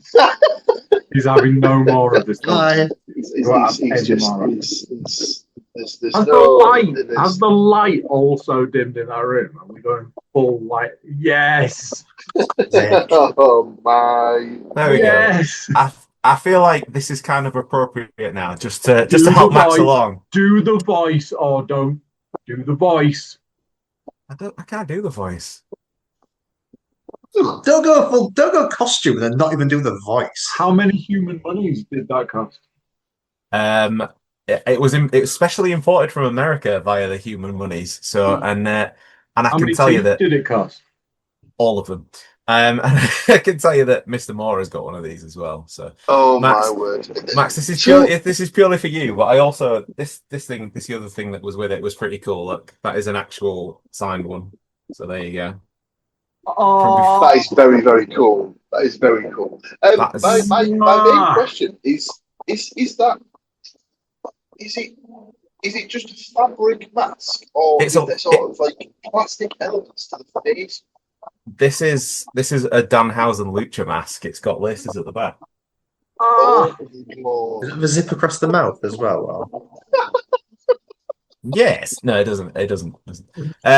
Anyway, I'm gonna purely because Max slagged him off earlier. I'm going to do this whole next section wearing the Danhausen mask, just so Max has to look. The only problem with that is I now haven't got my glasses on, so who knows? We may end up predicting the main event by the time I finish this section. So yeah, there has been a slight change to the match, as I mentioned. It is no longer just Danhausen versus Dominic Mysterio, but it is not for Dominic Mysterio's AAA Mega Championship. Danhausen challenged Dom to this match, and he's looking to take all of the human monies. Max is enjoying this, I think so. Judgment Day, he tricked them into handing over a large sum of cash, and since then his life has pretty much been made a living hell. What I will say, the adjustment to the match, for the first time ever in WWE, it is now a human monies on the pole match. After Monday Night Raw, I could see. Look at the excitement. The crowd went mild. They did such a good job. I didn't even realise that Vince Russo had been rehired by the No, I don't think he has. I think somebody just got the memo about recycling being good for the planet. Do you know what? Like, so when I was watching a predictions show of this very event, someone raised an interesting point that it shouldn't have been a human monies on a pole match. To be proper sort of like up with the sort of the wink nudge nudge, it should have been for the custody of Dominic Mysterio. This match. They've already got one ladder match on the card on the Sunday though, which we'll get to shortly. But I thought that was absolutely hilarious. So. But yeah, obviously, like I say, Judgment Day have been making Danhausen's life a living hell. Danhausen's been getting his own back with the curses. So yeah, will Liv Morgan will a curse have been striking her again? Who knows? Will that have any effect on Sunday's match? Is Liv Morgan going to come down to ringside and cause some havoc on behalf of Judgment Day? Well, basically, who takes all of the human monies now that they're going to be launched up on the pole? I'm going to have to take this off soon because Max is seriously not concentrating anymore, are you? Also, he physically couldn't look at the camera. Also, as well, I decided to do this to kind of prove a point on the warmest day of the fucking year. It's boiling in here. So there you go. I did think the second you put it out, I was like, oh my God, his head is going to roast when he takes it out. Yeah, yes, it is. I mean, it could have been worse. I could have got if we could have done a Star Wars podcast. I could have sat with a Stormtrooper helmet on for the whole thing. That'd have been worse. So yeah, let's get these predictions in the book so I can take the mask off now. I am going for Dominic Mysterio And I'm sat here wearing this, and I'm still going for Dominic Mysterio. Danhausen, I don't think, has had a really big loss yet. Technically, it is Judgment Day's money. So I'm just going to go with Dom getting it back. I mean, does it really matter? It's going to be like a comedy spectacle again. Does the result really even matter? I'm going with no. So Dominic Mysterio to get his money back.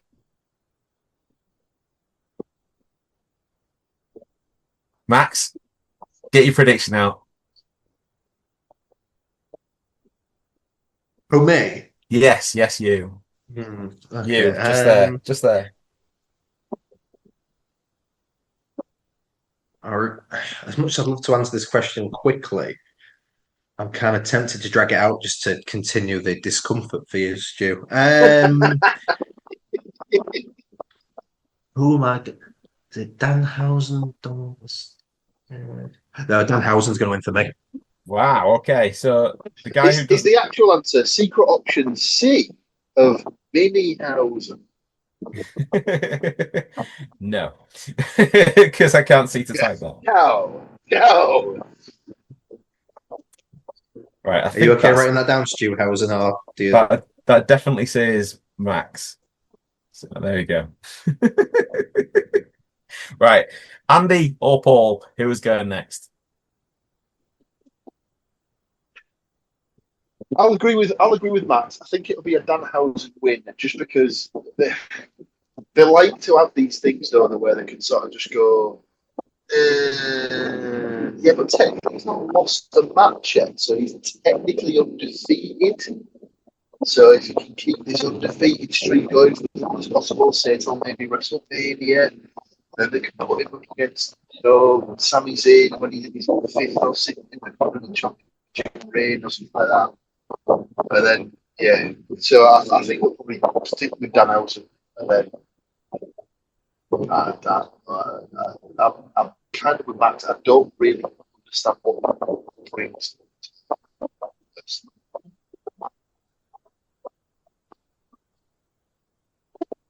Right. I missed some of that because your sound was a little bit squiffy, possibly because of the heat. So, sorry. What was your final prediction? Oh, sorry, Danhausen to win. Danhausen to win. Thank you. You're also saying you're not a massive fan of Danhausen there, Paul? No, it wasn't. I don't get it. All I will say is that both of you have been watching wrestling for long enough to know that it needs the characters for the entertainment value. And if you two do not like joy in your lives, then you carry on being miserable bastards.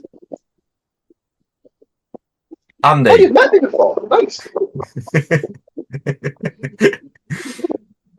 I've had a lot of surprises this evening. Some of them have come in this prediction alone. I would have not predicted any of this going this way. However, I think it's going to be very simple how I'm predicting this one. It's absolutely going to be a Danhausen win. I think I'm going to put this another small mini caveat. I think this could have possible match of the night written on. I think it's going to be absolute insanity.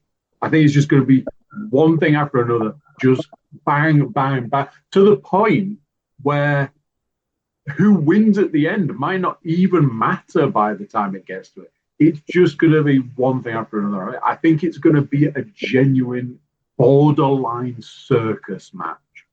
So, although Danhausen absolutely to win, I think he's just going to have so much other stuff going on that the outcome is almost not even important. Agreed. And with that, it's in the book. So watch the magic. Look at all the CGI that Andy's paid for on the podcast if you're watching along on YouTube. Look. There you go. It was me. It was me all along. I was Stu? Stu? Wait, Stu, what did you get here? Yorkshire Hausen is the...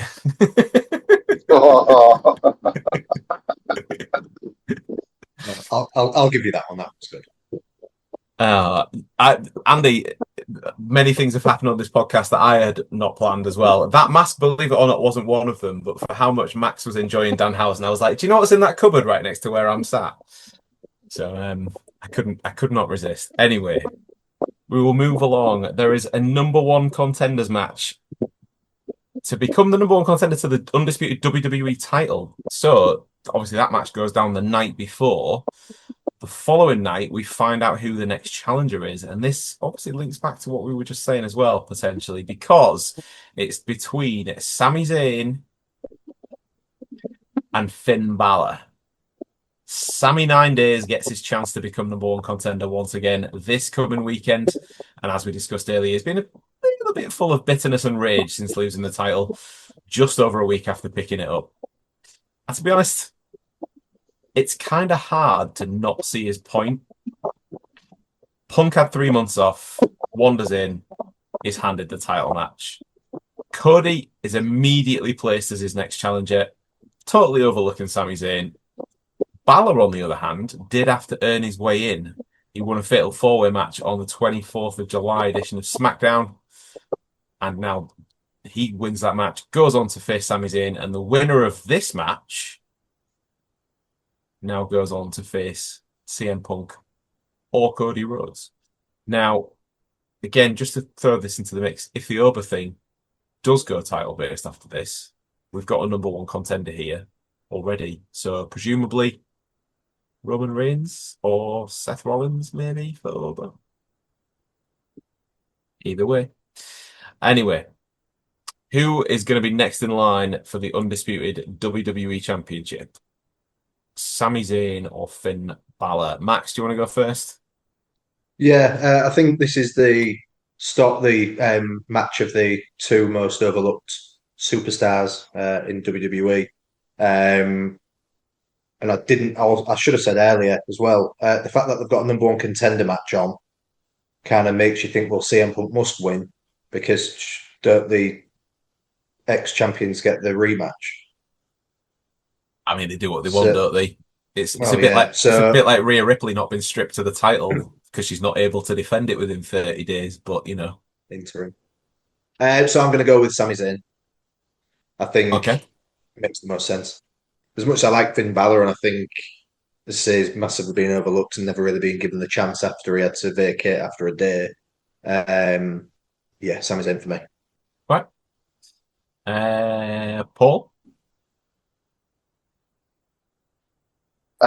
Opposite for me. Balor to win. I think because I've got Punk down to retain. Apparently, there was rumours that he was one of the people pushing for Balor to be moved to SmackDown because he wanted to work with him more. So I wouldn't be surprised if he wins this and then they go into a bit of a program with each other. Okay. No worries. Andy? Yeah, same for me. Finn Balor to win. And yeah, I think there's a lot of, like Max saying, there's a lot of overlooking these guys. They need to sort of make decisions. So yeah, Balor to win. I have also gone for Finn Balor purely to further the Sami Zayn rage, basically. It'll be another feather in that particular cap of, you know, he has one win and blah, blah, blah, blah, blah. Anyway, I think Finn will win. I also as well think that they had, if I remember rightly, when CM Punk had the World Heavyweight title, they had a match for that title in Belfast, which I remember being pretty good. And I think I believe they referred to it. Did they refer to it as the island of Ireland? The island of Ireland. To sort of get around the hometown stuff. That is right. And so they've already got a little bit of a pre-built sort of history there anyway. We know that Finn likes to get close to a title and then disappear. So why not get close to the WWE title and disappear over to SmackDown?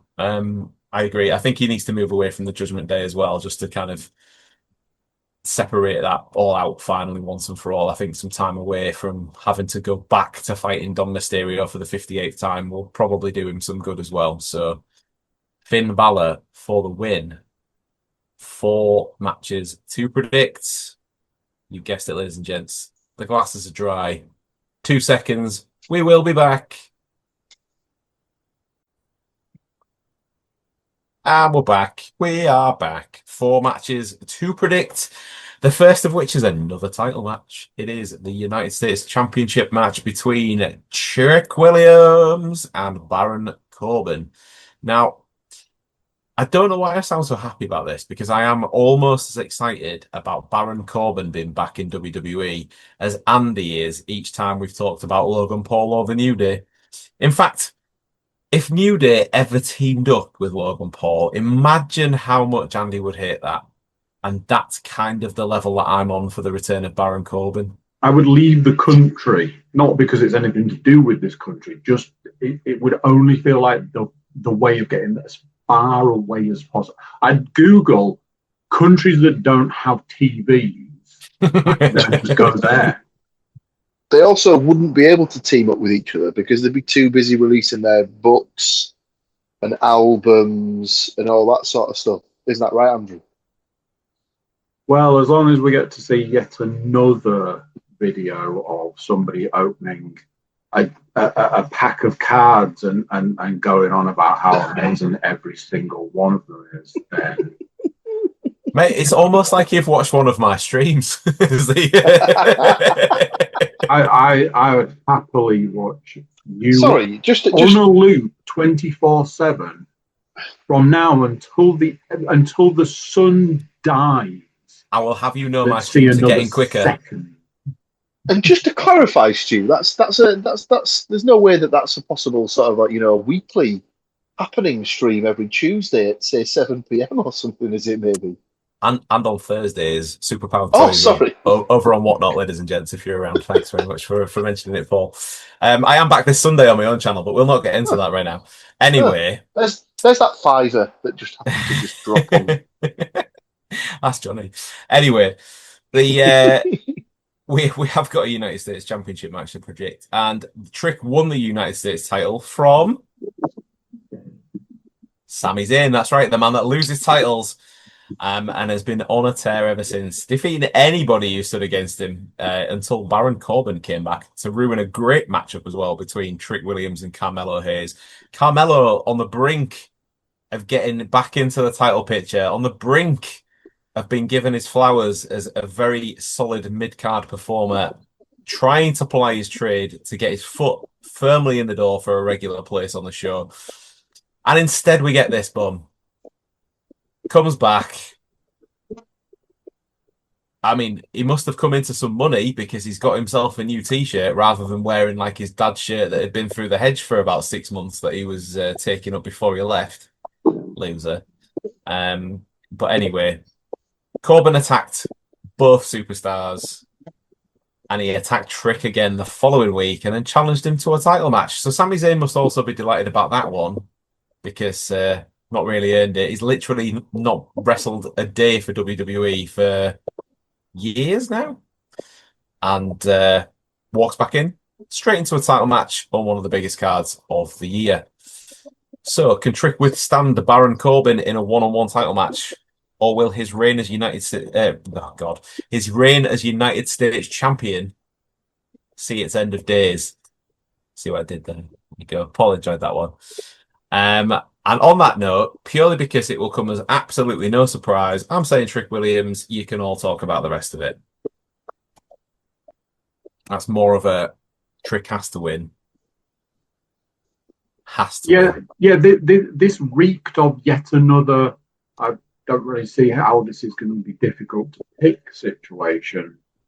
Yes, I understand that Baron Corbin just come back, but it's just another simple retain for me on this because why not? Again, can we skip the match and just get the answer to the question? My fear is that because Corbin has just come back, they will feel the need. But on the flip side, the business part of my brain goes, they've just released a custom Trick Williams United States Championship, and if you've not seen it, boy, is it special. The belt is furry. He has a furry belt. And that is a sentence I thought I would never say on a podcast. So, they've got to shift a few of them. However, it didn't stop him completely fucking over LA Knight when he got his custom championship, because that released, that's right, 3 months after he'd already lost it.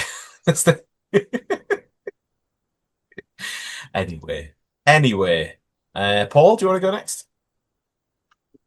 For that exact reason, I am going for Trick Williams, but I really, really, really wanted to put Baron Corbin because I just knew how much it would piss you off.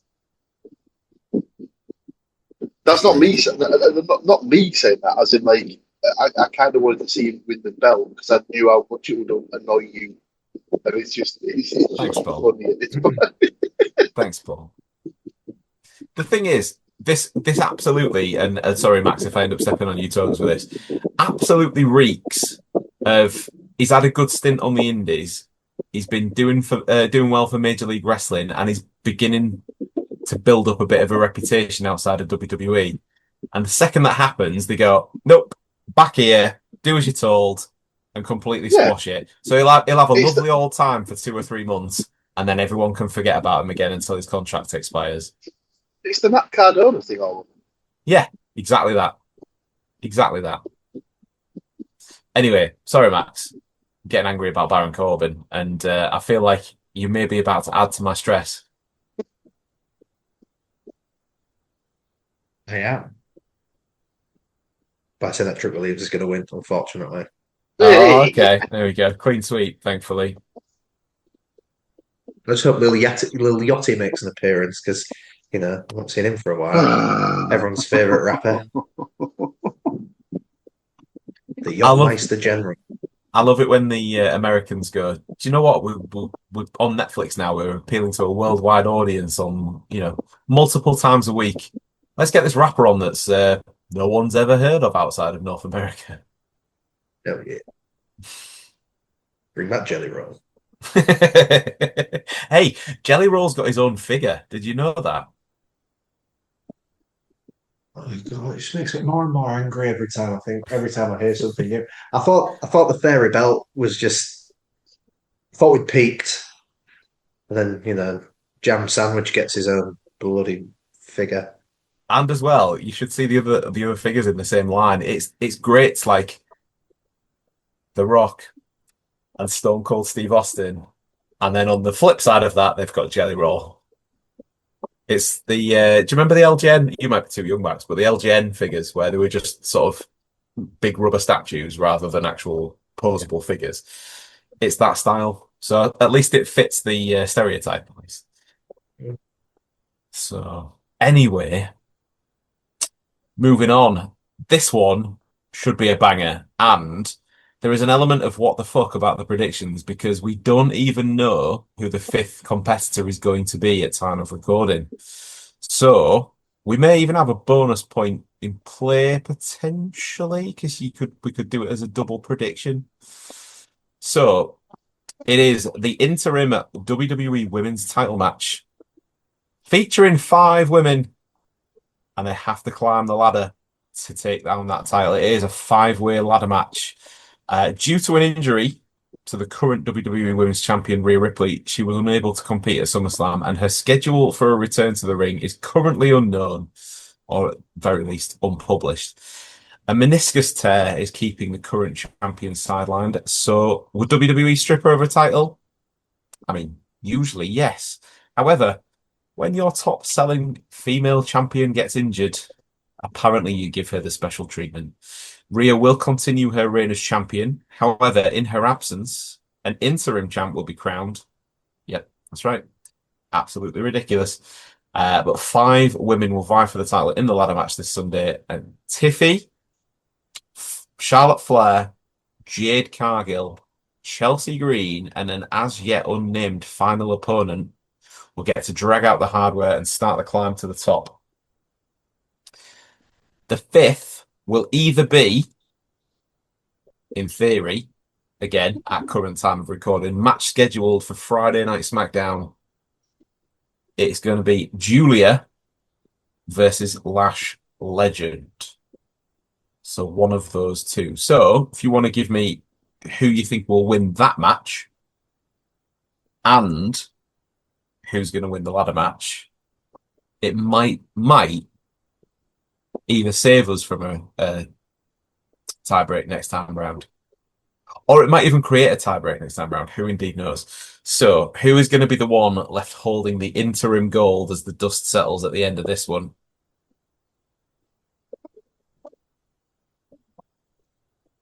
Andy, do you want to go first? You need the prediction for the other match first. Yes. So, Julia or Lash? I'm going Lash Legend to win that match. Okay.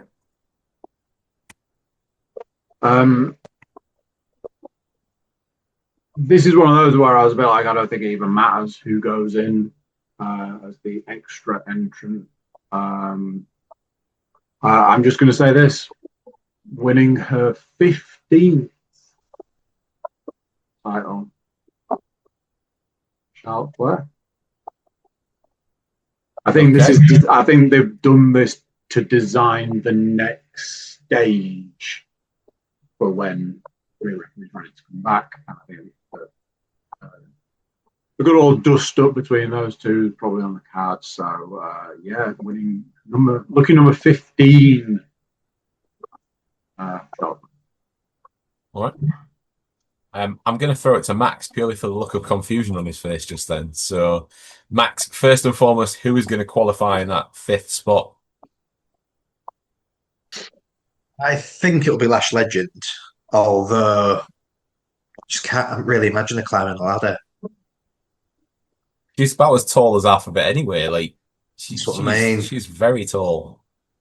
But I still think Lash Legend, even though I do feel as though, to be honest with you, I kind of feel as though they've kind of dropped a bollock with both Lash Legend and Julia. They gave Julia the US title. Yeah, that's right. And did nothing with her. And then they had Lash Legend she had the most eliminations in the Royal Rumble. And then her reward for that was the tag team with Nia Jax, which hasn't really led to anything since. But I think she'll get in the match. But I agree completely with Mr. Cook that it'll be Charlotte Flair picking the 15th. Okay. I wasn't expecting that. I just threw you off my face. What can I say? I've been trying to work on your facial expressions since what? The poker face, the total bluff. The battle of the knee braces when Rhea Ripley returns, won't it? It goes for the figure 8 and accidentally gets stuck together. Paul, do you want to go next? Exactly the same for me. I think Lash will win the match to get in. Don't really understand why Julia's still with the company, because if I was there, I'd just like torn up my contract and left, to be honest with you, because they've done nothing with her. And yeah, I think it's the easiest layup ever that Charlotte's going to win the match. Wow. Okay. I agree with you all on the Lash Legend prediction, because in the qualifying matches in the lead up to this, Nia Jax, her tag team partner, has been screwed over twice. And it kind of makes sense to then put Lash in the match so that Nia has got a bit of a grievance about, again, she was overlooked, but her tag team partner got in, blah, blah, blah, blah, blah. I think that works. The fact that they're pushing this as an interim WWE Women's Champion, does that mean that it's going to count as a legit title run?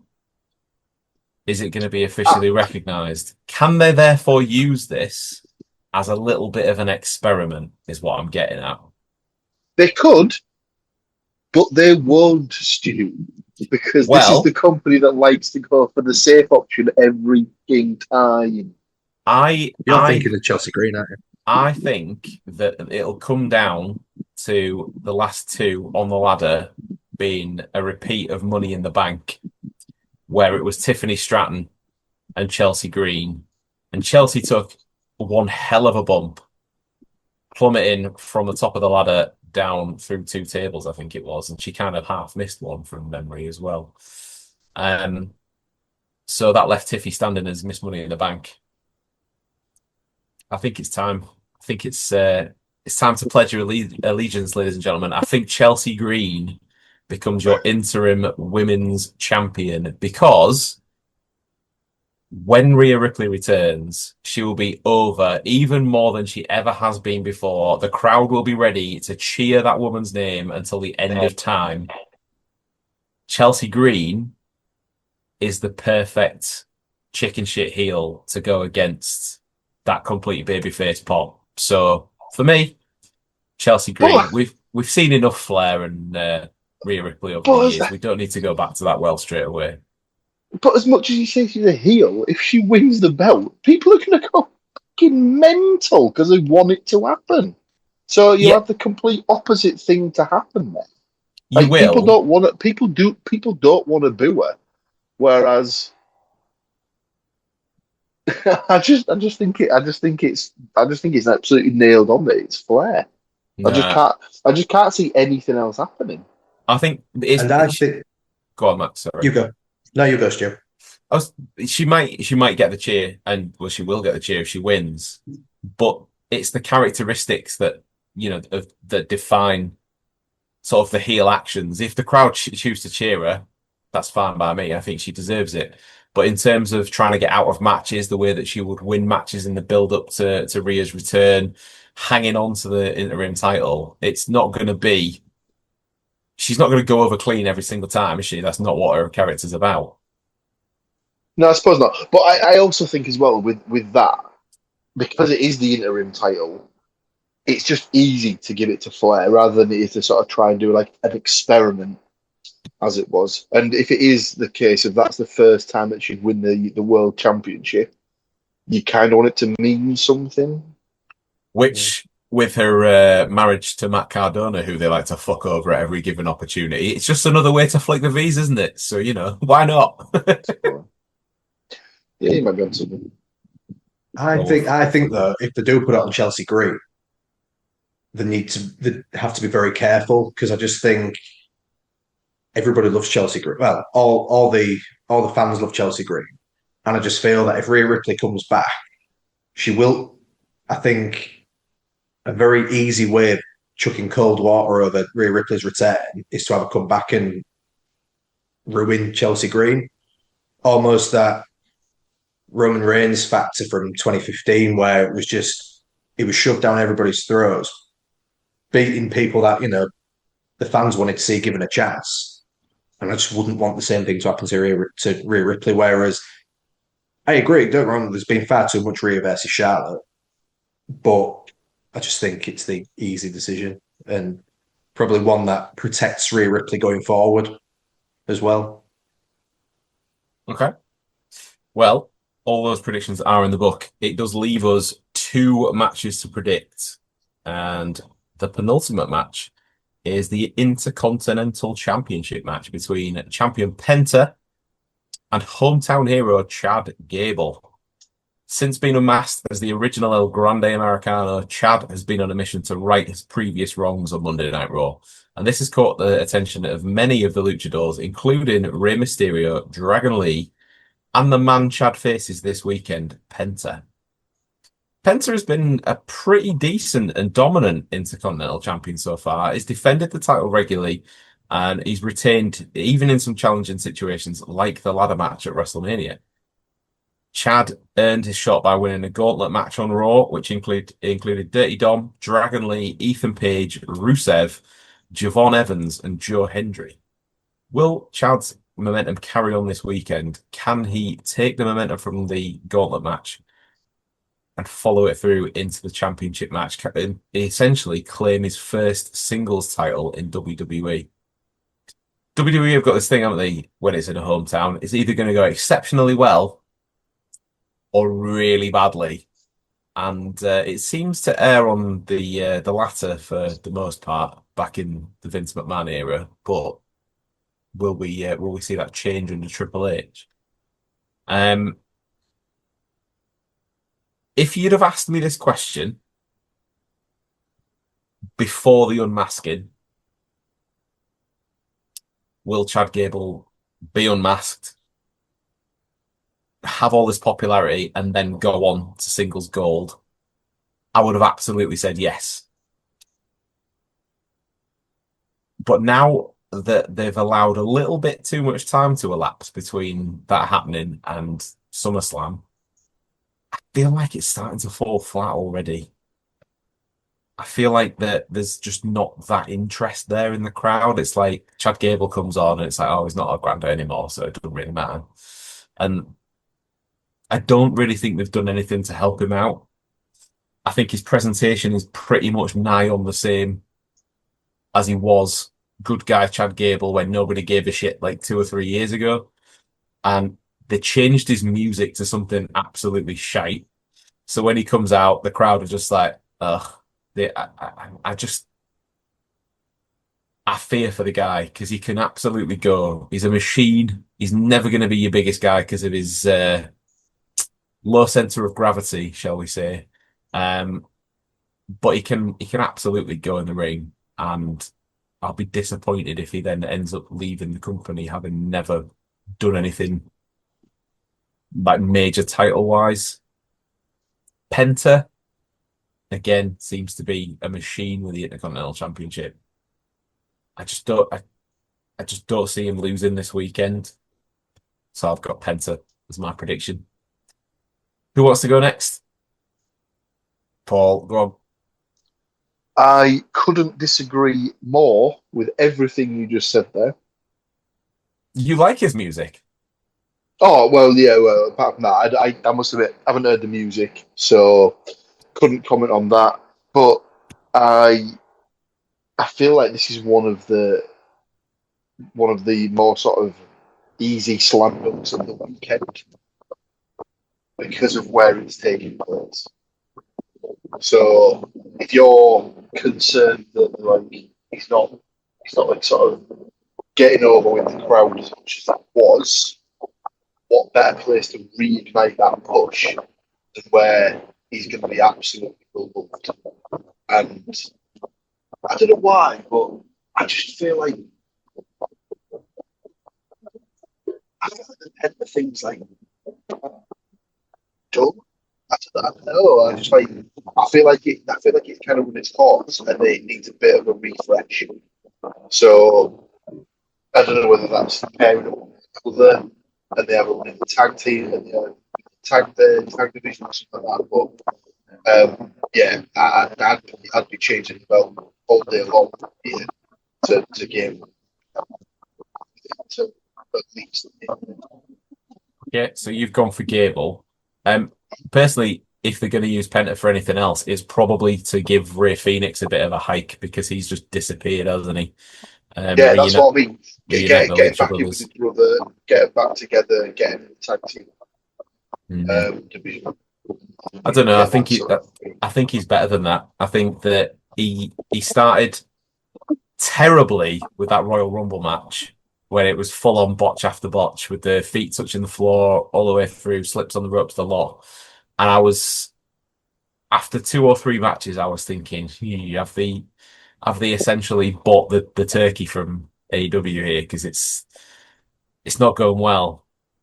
And for me, he's got better week on week. I think he's another one of them ones that because he's very marketable, the kids love him. I just don't see how they're not going to push him down the card just yet. I do think a tag team run is inevitable, but I think they just need somebody stronger than Chad Gable to take the title off him. Anyway, we've got one apiece so far. Andy, do you want to go next? So I think this is one where they've just missed the mark. They've missed the mark with Gable the way it's gone up to this point. And I think looking at the 2 people in this match, I went with they need to either strike now or like you were saying, it seems to be going a little off the boil at this point. So they need to strike hometown, or we've got a big pull, and I think Penta can afford the loss. So I've got Chad Gable to win this one. Okay. Outnumbered so far. Max. Cast your minds back Who was it that beat Chad Gable that led him going down the path of luchador wrestling? Yeah, Penta. I think it's going to be full circle. He's going to earn his ultimate redemption. I agree with everything that like you said, Stu. I do feel as though they are missing, or they needed strike whilst the iron was hot and they didn't. But then at the same time with WWE, it does happen regularly where the wait, and just when you think everything's, just as they're losing all momentum, stick a title on them and hope that things are going to change. So I do think Chad Gable will win the title. And taking the title off Penta, he'll be in the Money in the Bank match, won't he? So it'll keep him in and around things for a bit. But yeah, I think Chad Gable's going to win. Okay. Lovely stuff. That is locked and loaded. And that leaves us the World Heavyweight Championship match to predict. Roman Reigns defending the World Heavyweight Championship against Seth Rollins. And obviously, long-time rivals. Roman Reigns meets him in a defense of his world title at SummerSlam this year. Rollins is looking to regain the title he never lost, having to relinquish it due to injury last year. These two haven't met one-on-one since the Royal Rumble in 2022, when Reigns retained the Universal title by DQ. Rollins won the match, but he couldn't take the title that night. However, he does hold the advantage in the head-to-head statistics. Seth Rollins holds 5 victories, 4 losses, and 1 draw against Roman Reigns. How will that record change this weekend, and who is leaving Minnesota with the heavyweight title? Let's double back. Go on, Max. You can give us the first one this time. Roman Reigns. That was easy. Didn't take you very long. All day long. Roman Reigns is keeping that title until WrestleMania when someone bigger comes along. For me, it'll be a good match. It always is. Good build, always is. Whenever Seth Rollins is involved, but Seth Rollins ain't going to win it. Okay, I agree. I've gone for Roman Reigns as well. I kind of got the feeling that he's done that thing, hasn't he? Where do you remember the press conference after he won the title when he was like, "Oh, I'm not going to be part-time. I'm going to be here all summer." Well, we're kind of at the end of that stretch now, so it could happen. He might be due some time off, but it just feels like with the bloodline just getting back together and all the rest of it, that would also have a knock-on effect on them as well. So I've gone for Roman purely for that reason. Andy. Yeah, I absolutely agree with everything up to this point. I've got Roman to retain. I think got good match written all over it, but Seth isn't the person to take it. It needs, like Max said, it needs somebody bigger. It needs a bigger person to dethrone. So I didn't see it going any other way. Lovely stuff. And Paul, to close us out for all 12 predictions now. This is it. This is the last prediction of the podcast. Roman Reigns versus Seth Rollins at SummerSlam for all the chips. What have you got? To say this is the main event of the entire weekend, it's the last match on the last night. Outside of the Women's World Championship match, I think this is the match I care the least about. I don't know why, but they've done absolutely nothing to make me interested in the story whatsoever. So I think I said it before. This is basically what they had in mind as WrestleMania's main event. But then obviously Seth got hurt. They had to pivot. They had to put the title on Punk, and then Reigns beat Punk. So they've been trying to tell this story for the best part of 12 years now.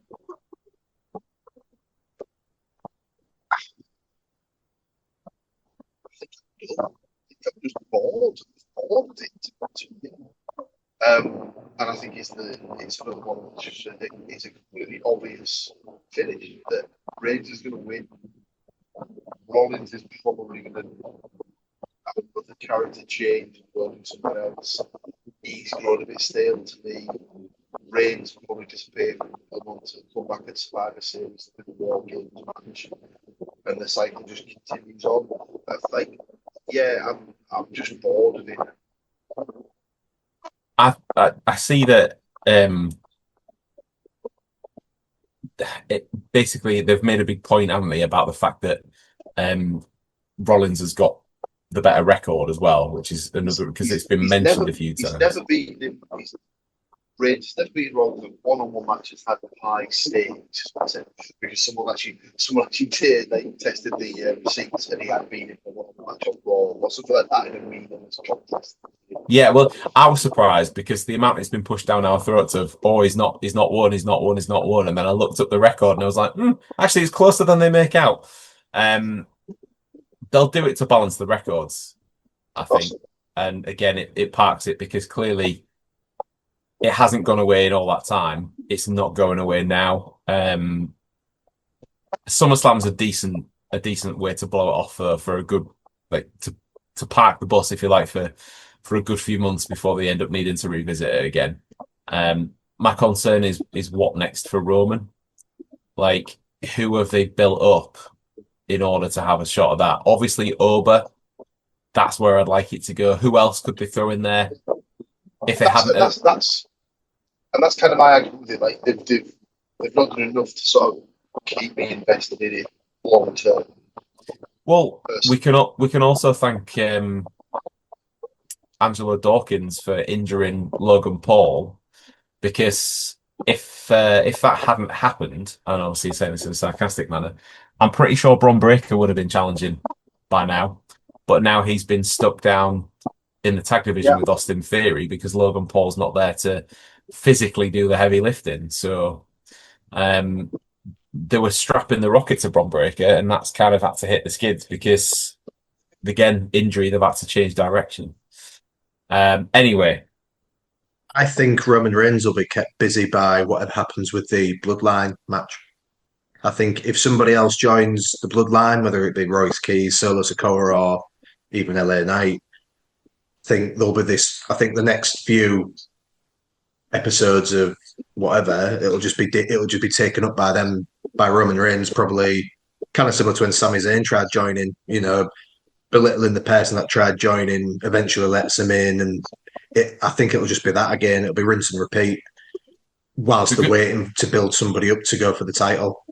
The good side of that is they might have to finally pull the trigger on LA Knight taking that jump up. It maybe not win the title clearly, but at least give him the main event run that he's been sort of so close to for the last 2-3 years. Anyway, that is it. That is the end of the podcast. Thank you. If this is your first time here, we really appreciate you being here. If this is your 86th time here, we really appreciate you being here. Thank you very much for listening along, watching along on YouTube. If you've not yet, all the usual good stuff. Like it, share it, subscribe to it. You know the drill. Thank you ever so much, guys, for being here with me on this episode. Enjoy your SummerSlam weekend, and we'll see you next time. We're getting over.